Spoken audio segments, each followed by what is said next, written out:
Are you struggling with manifesting your desires? Ever wonder how some people succeed in life without ever hearing about the law of attraction? Hey friends, thank you for tuning into my channel, Rosa Rise. It's your girl Rosa and welcome to the manifestation series. There are 3 steps to manifestation: having a burning desire, having a high vibration, and having faith. And today we're going to be talking about step number 1, burning desire. What it means, what to consider, and stick around to the end where I'm going to be sharing my personal practice exercise that you guys can try at home. So what does it mean to have a burning desire? In the book Think and Grow Rich by Napoleon Hill, I'm sure you heard of him, the first step to obtaining riches is having a burning desire. Now what's the difference between a wish, a goal, and a burning desire? He uses the example with Edward C. Byrne, someone who really wanted to be Thomas Edison's business partner. You know, the big inventor, creator.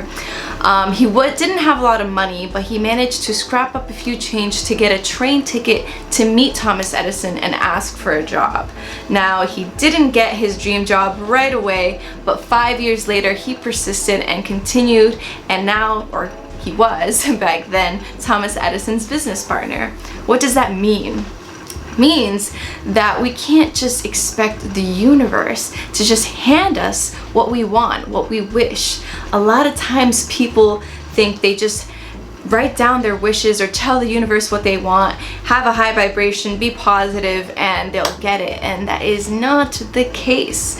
When you have a burning desire, you intend to work on that desire and you are committed to getting there by whatever it takes. A lot of times people just expect the universe or God to hand them what they want. And I'm not saying that never happens. There are such things as miracles and good luck. But a lot of the times that's rare. So we use the law of attraction, a universal law that is always working to get what we want. If it is a burning desire, we will do whatever it takes to get there. We're not just gonna sit idly by. Also, with the law of attraction and manifestation, you are co-creating with the universe. The universe isn't just going to hand it to you. You are also creating your reality. You are also working with the universe. So you need to do whatever it is that you are capable of doing now and just have faith that the universe will put its part. Here are some things to consider. The universe works in mysterious ways. Let's say you want to manifest $1 million. Well, the universe will sometimes put an inspiration, $1 million idea in your head for you to take action. Or sometimes it gives you a thought, a dream. So think of different ways. Stay open, stay aware. Sometimes the universe may even put people on your path to get there. So stay vigilant. You may not know what to do now, or maybe like even if there is no actions for you to take now, just stay vigilant, stay aware, and listen to what the universe is telling you, or look out for opportunities. If you see an opportunity and it feels right and it feels like the universe is just putting that in front of you for you to take that opportunity. Consider this. Sometimes you need to be specific. I'm not saying this is a necessity. Like I said earlier, sometimes the universe will give you inspiration, idea, or people in your path, but try to be specific. Ask yourself, what is it that I want? What is it that I look for? And don't settle for less. A lot of times people want a raise or want a position, and after they achieved maybe a stepping stone or a milestone, they settle and they stay right there and they don't think about moving up the ladder and manifesting more. Again, this is your burning desire. Edward C. Byrne didn't just stop when Thomas Edison said, no, you won't be my business partner, but here's a job at least. He kept persisting. He kept staying positive and believing in his goal because, again, it was a burning desire. He will stop at nothing to get there. And so do you guys. So do not settle. Be specific. What is it that you want? Why do you want it? Consider this. A lot of times people actually manifest what they want, but it was not fulfilling. You think of doctors or think of lawyers or think of, I'm just using occupation as an example, but they get what they want and they realize they still feel suckish. So is this really your desires or is it somebody else's desires? That's something else to ask yourself.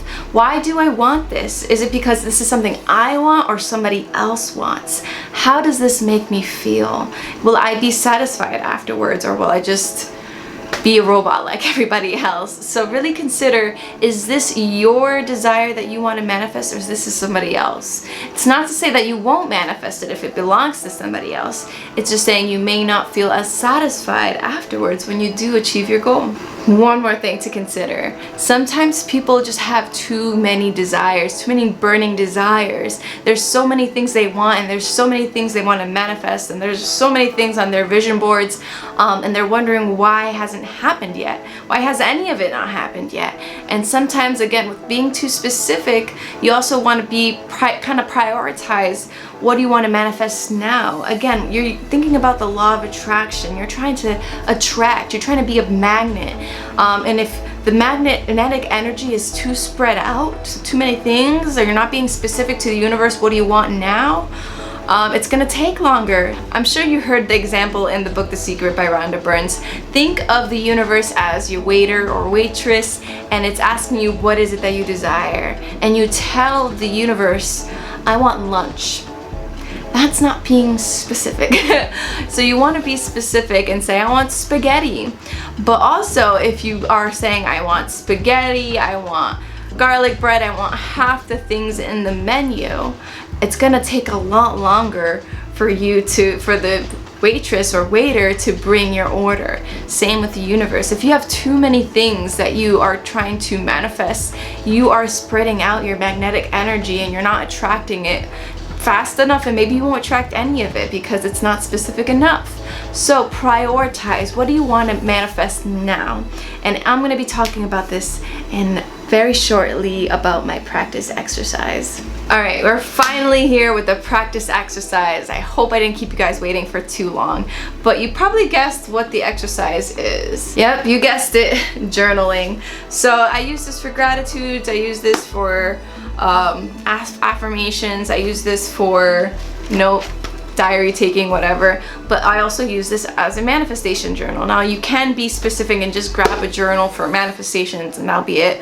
I don't like to do the most. A journal is a journal. I just want somewhere to kind of put my energies in, and I like this journal. So not gonna get into details, but here is what I want you guys to do at home when you're thinking about your burning desire. You're gonna be placing your order to the universe. What is it that you are trying to manifest? And in the book Think and Grow Rich by Napoleon Hill, he asks the question, what are you willing to give in order to get this goal, in order to make this money?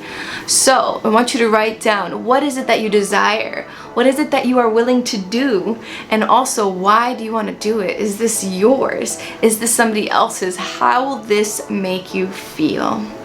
Also, remember when I said if you had too many things, or if you're not being specific enough of what you want to manifest, this is the time to make the list. It doesn't matter how you write it, just make the list. You can do bullet points, you can do numbers. If it's being specific of what it is you want or what type of person you're trying to attract, or if it's being specific in chronological order of how and when you want to manifest it. For example, I have a whole bunch in my journal about what I want to manifest. I want to manifest my career first, then manifest a little indulgence, a little vacation, then manifest a house, a car maybe, and then maybe starting my own company. So right now that allows me to target my magnetic energy to my career, my first thing that I want to manifest.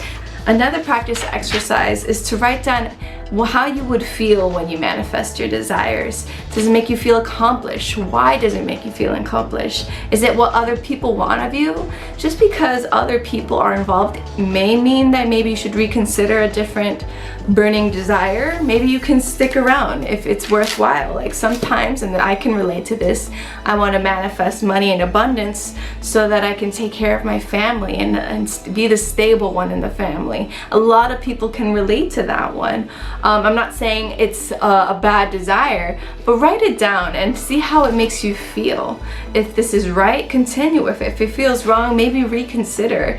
But it's just a practice exercise to see how your burning desire makes you feel, and you can communicate that. Writing this down and feeling the vibes is kind of communicating that with the universe, and you'll be that magnetic pull of bringing that desire in. Like we talked about earlier with the doctors and the lawyers, even though they didn't realize that's not what they really wanted, they still manifested it. So it's not to say that having these desires for other people mean you won't manifest it. It just shines a light and really think, is this what you really want to put your energy towards? If it is, then it is. If it isn't, then the world is your oyster. So if you haven't already, hit the like, hit the subscribe button, and hit the notification, because we have more videos coming for this manifestation series. But till the next one, guys, take care. Bye.